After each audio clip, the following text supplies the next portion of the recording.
Hi there. I'm Elaine. I have been writing and doing all kinds of social media since COVID happened. And I try to have a big voice from my little space in the world and communicate the truth and the authenticity that what it's like to operate as a small business during a pandemic, especially a high touch business like myself. And I've seen the best in people for the past 9 months. I've seen some not so great things, but 98% of the time it's the best. And people always ask, what can we do to help? And we know we've had conversations, and I've written articles about, gift cards and the dilemma that we have with gift card redemptions and how much we know that we need to honor them. But at the same time, if everybody wants to use them at the same time, it's hard on a small business who's trying to operate on a shoestring right now, and trying to hold on to cash as much as possible because we just don't know what the unknown is. And so there's these moments and these glimmers of hope where we have kindness from random clients and people who drop things on my doorstep and just say, thank you for doing this and giving me a nice card, or just sending a note in an email that says, hey, we're thinking about you. We miss you. We can't wait to come back. There's so many little things. And so for me as a small business owner, I've been thinking of ways that I can support business owners because I know what they're going through too, because I'm that. And it's such a conundrum because we're trying to hold on to money. We're cleaning out our drawers and we're finding gift cards from 10 years ago, and we want to use them with a sense of urgency because, you feel like, oh, the business might close and I might not be able to use them.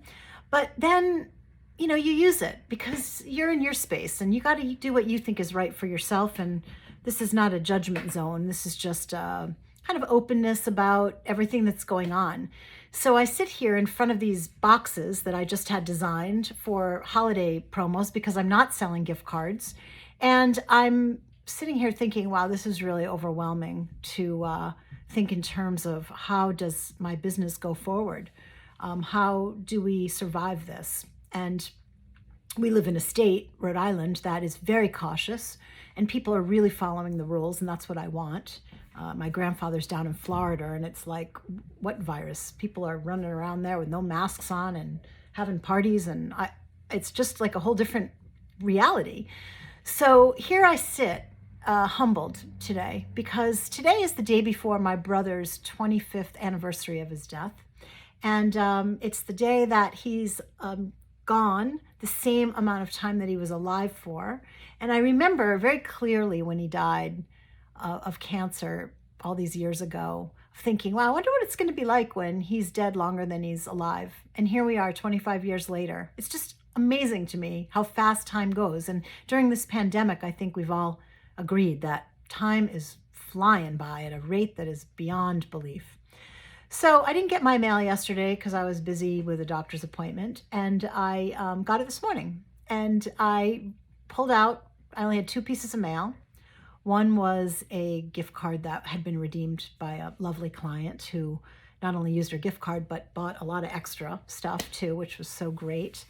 And then there was this letter, and I want to read it because I cried when I read it, and I want to share it because it's such a small and poignant act of kindness. Hi, Elaine. I'm writing to share my story with you because I know you like stories.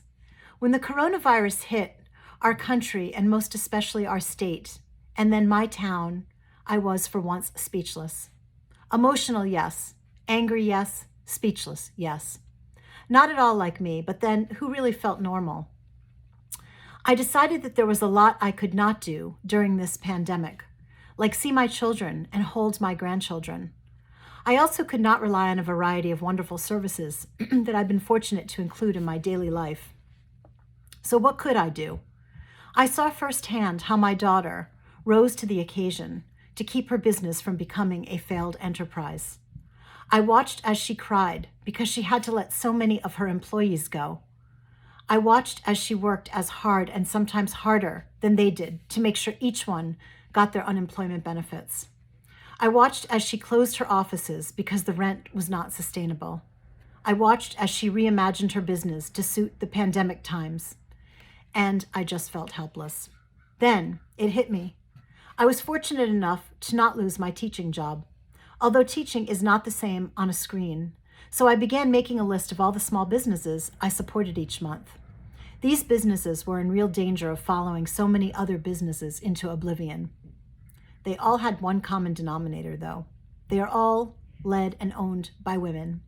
These strong women were determined to keep their businesses alive, and I realized that I could help with that. I began sending checks every month totaling what I would have spent in a world that had not been shut down by the coronavirus. So although I was not getting my nails done, my hair styled, or my house cleaned, I realized that my power lay in helping, in a small way, to keep these businesses alive. And that's where your business comes in. It dawned on me that I did not have you on my list. Why? I don't know. But my daughter recently had a facial at your Bristol location and told me to make an appointment. I really wanted to because I love your services, but taking my mask off makes me very nervous. I can keep it on for all the other services, but not for a facial. Therefore, long story longer, I am sending you this check for services not rendered at Elaine White.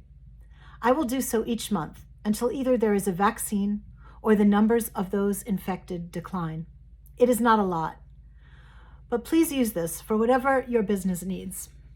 I do not think of this as gift cards to be cashed in later. I think of it as something productive I can do to help businesses, especially those owned by women, to stay around until I can come in and get a facial. Lastly, you will no doubt recognize the inspirational card I included. I have sent them monthly to each of the women business owners in my life and have received very positive replies. So here's one for you. Thank you so much for all you do for women. Please tell Julie hello for me and send her my best wishes. Julie's who she used to see when she came for facials, and she sent me this card.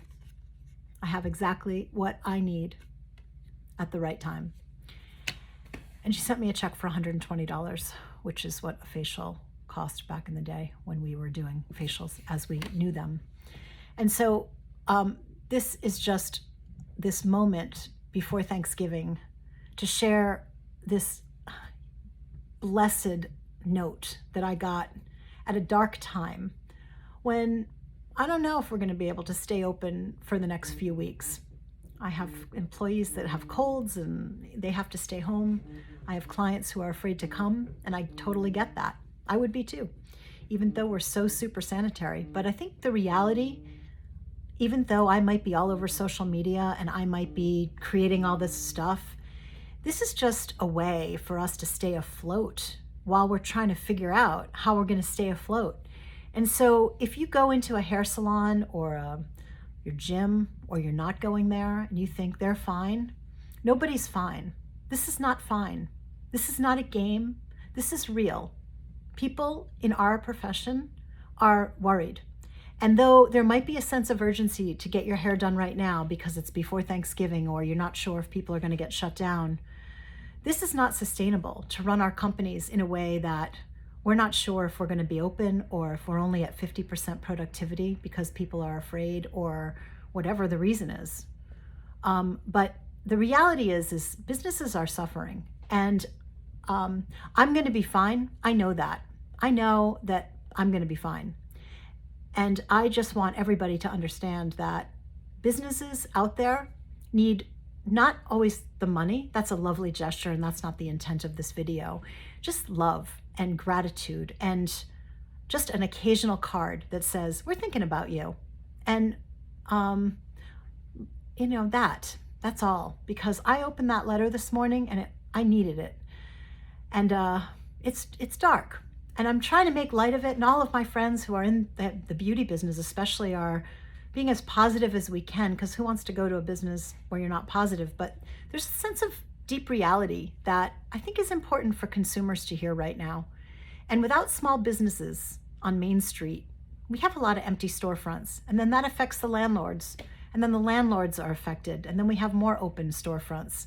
So whatever you can do this year to help business, especially small business, because as I'm getting ready to write a new blog, small business, Main Street business is not the stock market.